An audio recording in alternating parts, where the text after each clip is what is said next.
At the family dinner, my dad raised his glass and said, "We all agreed, you'll cover the loan since you're the one with money." My sister clapped. My uncle nodded. I just smiled and... I was 31 years old when my entire family tried to rob me at Thanksgiving dinner. And I don't mean that metaphorically. I mean they literally sat around my father's dining table, rehearsed their little speech beforehand, and ambushed me between the turkey and the sweet potato casserole. But here's what none of them knew. I'd already found out about their plan 3 days earlier. And I came to that dinner anyway. You want to know why? Because sometimes the best thing you can do when people think they're trapping you is to walk straight into it with your eyes wide open. My name is Jolene. Most people call me Jo. I'm from Dayton, Ohio, and up until that Thanksgiving, I genuinely believed my family loved me for who I was, not for what was sitting in my bank account. Turns out I was incredibly naive for a woman with a finance degree. Funny how that works, right? Let me back up a little so you understand how I even got here. Growing up, we weren't poor, but we weren't comfortable either. My dad, Gerald, worked at an auto parts warehouse for 26 years. Solid man in a lot of ways. Hardworking. Quiet. But my dad had this thing, he kept score. Every sacrifice he ever made, he filed it away in his head like a receipt, and trust me, he expected to cash those in eventually. My mom, Patricia, passed away when I was 14, and after that it was just me, my older sister Deanna, and Dad. Deanna is 3 years older than me, and growing up we were actually close. She braided my hair before school. She taught me how to put on eyeliner without looking like a raccoon. He was my person. But something changed between us when I got into college and she didn't. I got a full scholarship to Ohio State. Deanna stayed home, got married at 20 to a guy named Corey, and started working at a call center. And I swear, from the moment I packed my bags for Columbus, it was like she decided I thought I was better than her. I didn't. I promise you I didn't. But you know how it is. Sometimes people project their insecurities onto the person standing closest to them, and that person happened to be me. I worked my entire way through college. Scholarship covered tuition, but everything else, books, food, gas, that was on me. I waitressed, tutored, did data entry on weekends. I'm not telling you this for sympathy. I'm telling you because what happened at that dinner only makes sense if you understand that nobody handed me anything. Every single dollar I earned twice. Does that make sense? After graduation, I got a job at a financial consulting firm in Columbus. Started at the bottom. Worked late. Studied for my CFA. And by the time I was 28, I'd been promoted twice and was pulling in a salary that, for Dayton standards, was really good. Not rich. Not mansion money. But good. Comfortable. The kind of money where you can breathe a little. And that's when my family started acting different. It was subtle at first. Dad started calling more. Not to ask how I was doing. To mention things. Like how the roof needed replacing. How Deanna and Corey were struggling. How my Uncle Vernon, his brother, had medical bills piling up. He'd just sort of drop these little seeds into conversation and then go quiet like he was waiting for me to volunteer. And I did help. Of course I did. I sent Dad $3,000 for the roof. I bought Deanna's kids Christmas presents every year. Nice ones, not just token stuff. When Uncle Vernon had his knee surgery, I sent him $800. I did it because they were my family, and isn't that what you do? You help the people you love. Right? Here's what I didn't realize. Every time I helped, they didn't see generosity. They saw a resource. And there's a huge difference between being loved and being useful. Took me way too long to figure that out. Now here's where things start to get interesting. About 6 months before that Thanksgiving, my dad co-signed a loan with Uncle Vernon. A big one. $42,000. Vernon wanted to open a small engine repair shop. Dad believed in him. The bank approved it because Dad put his house, the house I grew up in, as collateral. And guess what happened? Go ahead, guess. Oh wait. Vernon's shop failed within 4 months. Couldn't get enough customers. Spent too much on equipment he didn't need. Classic story. And now Vernon couldn't make the payments, and the bank was looking at my dad's house. The house where my mother cooked her last Thanksgiving dinner. The house where I took my prom pictures. That house. So you think they would have come to me honestly. Sat me down. Explained the situation. Asked for help. And maybe, I would have figured something out, because despite everything, I love my father. I love that house. I would have at least tried. But that's not what they did. What they did was so much worse. And do you want to know how I found out about it before the dinner? My cousin Tamar. Vernon's own daughter. She called me 3 days before Thanksgiving, and what she told me made my hands shake. She said, "Joe, I need you to listen to me carefully. They're planning something and you deserve to know." What Tamar told me that night changed everything. And when I walked into that Thanksgiving dinner, I had a plan of my own. But I'll get to that. Trust me, you're going to want to hear what happened when my dad raised that glass. Do you think I should have just stayed home? Would you have gone to that dinner? Because honestly, looking back, part of me thinks I was a little crazy for showing up. But the other part of me, The stubborn part, the part that's too much like my father. That part wanted to look every single one of them in the eye. And that's exactly what I did. So Tamara called me on that Tuesday night, 3 days before Thanksgiving. I was sitting on my couch in my apartment in Columbus, still in my work clothes, eating leftover pad thai straight from the container. You know those moments where your life is perfectly normal and then one phone call just detonates everything? That was this. Tamara and I had always been close. She was Vernon's daughter, but she was nothing like him. She was quiet, observant, the kind of person who sits in the corner at family gatherings and notices everything while everyone else is running their mouths. She'd moved to Indianapolis a few years back, worked as a dental hygienist, kept her distance from the family drama. Smart woman. I should have followed her example a long time ago. She said, Joe, I was at my dad's place last weekend helping him organize his garage, and I overheard him on the phone with your dad. She paused and I could tell she was nervous. Tamara doesn't do confrontation. The fact that she was calling me at all told me this was serious. They've got a plan, she said. Your dad, my dad, and Deanna. They've been talking about it for weeks. At Thanksgiving they're going to bring up the loan. But they're not going to ask you, Joe. They're going to tell you. Like it's already been decided. I put the pad thai down. Tell me what exactly? That you're taking over the payments. All of them. The full $42,000. Your dad is going to frame it like it's a family decision that everyone already agreed to. Deanna's going to back him up. My dad's going to sit there and nod like it's perfectly reasonable. And they're banking on the fact that you won't say no in front of everyone. Can you imagine hearing that? Your own family, the people who are supposed to have your back, sitting around strategizing how to corner you at a holiday dinner? I felt like someone had poured ice water down my spine. Honestly, what would you have done in that moment? Because I just sat there for a solid minute saying nothing. There's more, Tamara said. And I remember thinking, how could there possibly be more? Deanna's been telling your dad that you make way more money than you actually do. She told him you got some kind of massive bonus this year. She said you bought a new car, that you've been going on expensive vacations. Joe, she's been building this case against you for months. She's basically convinced your dad that you're sitting on a pile of money and you're selfish for not sharing it. Now let me set the record straight. I drive a 2019 Honda Civic. The vacation Deanna was referring to was a long weekend in Myrtle Beach with my college friend, Priya, where we split a budget Airbnb and ate gas station snacks on the drive down. My bonus that year was $4,000 before taxes. I'm comfortable, not wealthy. But Deanna had painted this picture of me living some extravagant life while the rest of them suffered, and my dad bought it because it was easier to believe that than to admit he'd made a terrible decision co-signing that loan. That's what hurt the most, honestly. Not the money. The fact that Deanna sat there and lied about me. My own sister. The girl who used to sneak me popsicles when I was sad. She manufactured a version of me that didn't exist so she could justify taking from the real me. Do you think that's something you just forgive? Because I'm still working on that answer. So after Tamara told me everything, I didn't sleep that night. I lay in bed staring at the ceiling, running scenarios. Option 1. Don't go. Stay home. Avoid the whole thing. But then they'd just come at me later individually and I'd be playing defense forever. Option 2. Go and give in. Pay the $42,000, drain my savings, set myself back years, and teach my entire family that all they have to do is gang up on me and I'll fold. Option 3. Go and be ready. I chose option 3. Obviously. I spent the next 2 days preparing. And I don't just mean emotionally. I actually prepared. I pulled up the details of Vernon's loan. I looked at payment schedules. I calculated exactly how much Dad would owe if Vernon defaulted completely. I even called a buddy of mine from work, Marcus, who's a real estate attorney, and asked him hypotheticals about loan liability and cosigner obligations. I wanted to walk into that dinner armed with facts because in my family, emotions run the show and I needed to be the one person in the room thinking clearly. Thanksgiving morning, I drove the hour from Columbus to Dayton. Pulled up to Dad's house around noon. The house looked the same as it always did. Beige siding, slightly crooked mailbox, that one shutter on the second floor that's been hanging at an angle since 2014. Deanna's minivan was already in the driveway. Vernon's truck was parked on the street. And I sat in my Civic for a good 5 minutes just breathing. I walked in and everyone was acting so normal it was almost impressive. Deanna hugged me.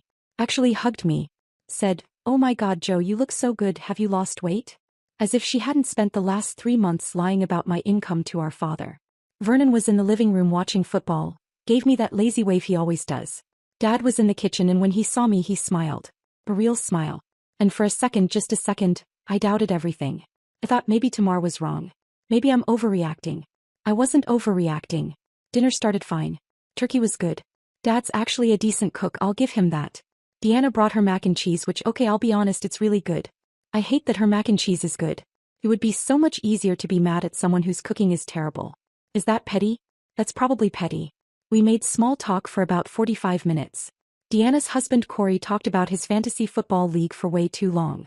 Vernon told some story about a fishing trip that definitely didn't happen the way he described it. And then, right when I was starting to relax, right when I was reaching for my second piece of cornbread, my dad stood up. He picked up his glass of sweet tea. Dad doesn't drink alcohol, never has, and he cleared his throat the way he does when he's about to give one of his speeches. And my stomach dropped. Because I knew. This was it. I want to say something, he said. Family is the most important thing in this world. Your mother believed that. I believe that. And when family has a problem, we solve it together. He looked right at me. Not at Deanna. Not at Vernon. At me. We've got a situation with the loan, he said.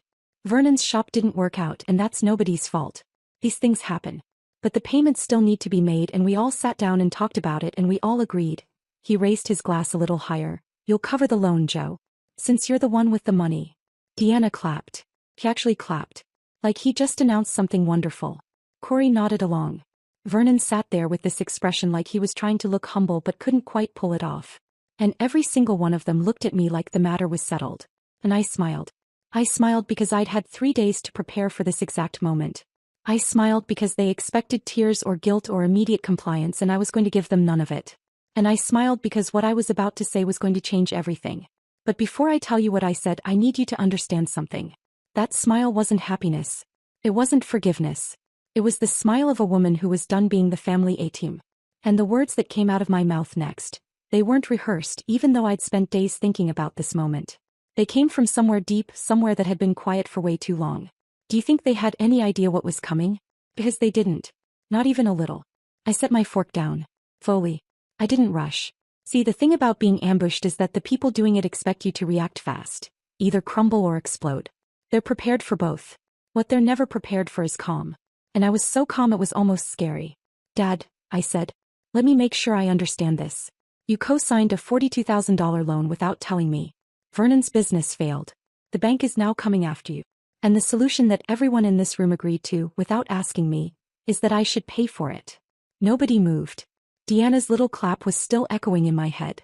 And when you say, everyone agreed, who exactly was in that conversation? Because I know it wasn't me. My dad blinked. That wasn't in his script. He expected gratitude maybe. Or reluctant acceptance. Not questions. Gerald does not like questions. He comes from that generation where the father speaks and the children obey. And at 31 years old, I was still supposed to be a child at his table. We discussed it as a family, he said, and his voice had that edge to it. That warning tone I've known my whole life. Deanna, Vernon, and me. And we figured since you're doing so well. Doing so well, I repeated. And what does doing so well look like exactly? Because I'm curious what version of my life you've been told. That's when I looked at Deanna. Right at her. And she knew. I could see it in her face. That little flash of panic, like a kid who just realized the teacher saw them cheating. She picked up her glass and took a sip of wine, which is Deanna's classic move when she's buying time. Joe, come on, she said. You just got that huge bonus. You bought a new car. You went on that beach trip. You're obviously doing fine. And here's where I did something that surprised even me. I laughed. Not a fake laugh. A real one. Because the audacity was genuinely impressive. My sister had built an entire fictional version of my life and presented it as evidence, and she was sitting there delivering it with a straight face. You almost have to respect the commitment. Almost. Deanna, I said. My bonus was $4,000 before taxes. My car is a 6-year-old Honda Civic with a dent in the rear bumper from a shopping cart. And that beach trip was a weekend in Myrtle Beach where Priya and I split a $90 night Airbnb and ate peanut butter sandwiches for 2 days. Do you want to see my bank statements? Because I will pull them up right now. The table went quiet. And I mean quiet. The kind of quiet where you can hear the kitchen faucet dripping. Have you ever been in a room where the energy just completely shifts? Where everyone suddenly realizes the person they thought was the easy target isn't playing that role anymore. That's what it felt like. I could see them recalculating. It was almost fascinating to watch. Vernon spoke up then, which was a mistake. Vernon should have stayed quiet. Joe, nobody's saying you're rich. We're just saying you're in a better position than the rest of us. And family helps family. Family helps family, I said. I agree with that, Vernon. I completely agree. So let's talk about that. When I was 19 and my car broke down and I needed $800 to fix it so I could get to my campus job, did you help me? When I was 23 and I had to choose between paying my electric bill and buying groceries, did anyone at this table send me a single dollar? When Mom died and I was 14 years old and crying myself to sleep every night, who in this room showed up for me? I wasn't yelling. I want you to understand that. My voice was steady. And every word landed like a stone dropped into still water. I sent you $3,000 for the roof, Dad. I sent Vernon $800 for his surgery.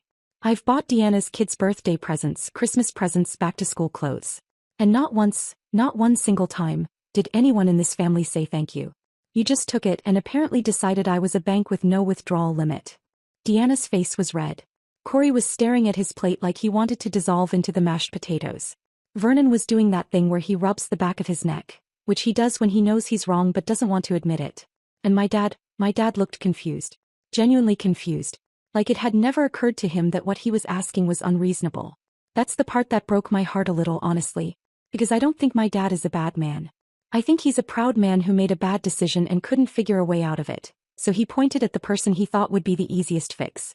And that person was me. His youngest daughter, the one who always said yes, the one who always helped, the one who never pushed back. Well, not anymore. I'm not paying that loan, I said. Not a single dollar of it. My dad set his glass down hard. Jolene, if I lose this house, then that's a consequence of a decision you made without consulting me, I said.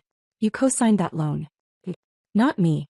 And I'm sorry Vernon's business didn't work out, but you don't get to volunteer my money to fix a problem I had nothing to do with. Do you think I was too harsh? Seriously, tell me in the comments because I've gone back and forth on this 1,000 times. Part of me felt powerful. Part of me felt like I was going to throw up. Vernon stood up from the table. This is unbelievable, he said. After everything this family has done for you. What? I said. What has this family done for me? Be specific, Vernon. I'd love to hear it. He couldn't answer.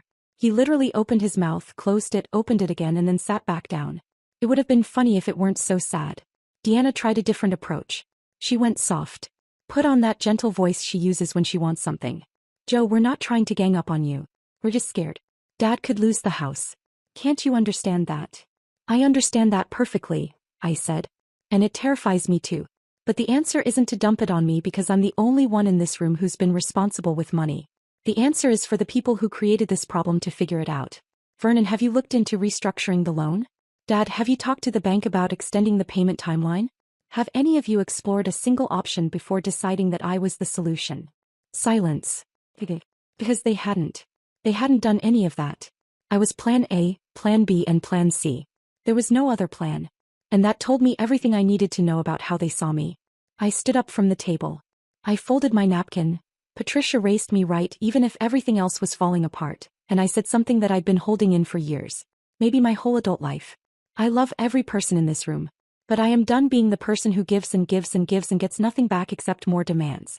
If that makes me selfish, then I guess I'm selfish. But I'd rather be selfish and whole than generous and broken. And then I picked up my coat, grabbed my keys and I walked out of that house. Nobody followed me. Not one of them. I got in my Civic and I sat there in the driveway with my hands on the steering wheel and I cried. Hard. Because standing up for yourself doesn't feel like victory when the people you're standing up to are the ones who are supposed to love you unconditionally. I drove back to Columbus that night. Alone. No calls. No texts. Just the highway and the radio and this hollow feeling in my chest like something had been scooped out. That was Thanksgiving night. And for the next 2 weeks my phone was completely silent. No one from my family reached out. Not Dad. Not Deanna. Not Vernon. It was like I had ceased to exist the moment I stopped being useful to them. But here's the thing, that silence? It was actually the beginning of something. Because in that silence I started making decisions. Big ones. Decisions that would eventually make every single one of them panic in ways they never expected. And the first decision I made was the one that scared me the most. I called Tamara on a Sunday morning 2 weeks after Thanksgiving and I said, I'm going to start cutting them off. All of them. Completely. Tamara was quiet for a moment. Then she said, it's about time, Joe. Do you think going no contact with your family is ever the right call? Because I was about to find out. And what happened in the weeks after that? The phone calls, the showing up at my apartment, the things Deanna said about me to people in our hometown. It got ugly before it got better. Way ugly. But I'll tell you about all of it because you deserve to know the whole truth of what happens when you stop letting people treat you like a doormat. And trust me, the panic hadn't even started yet.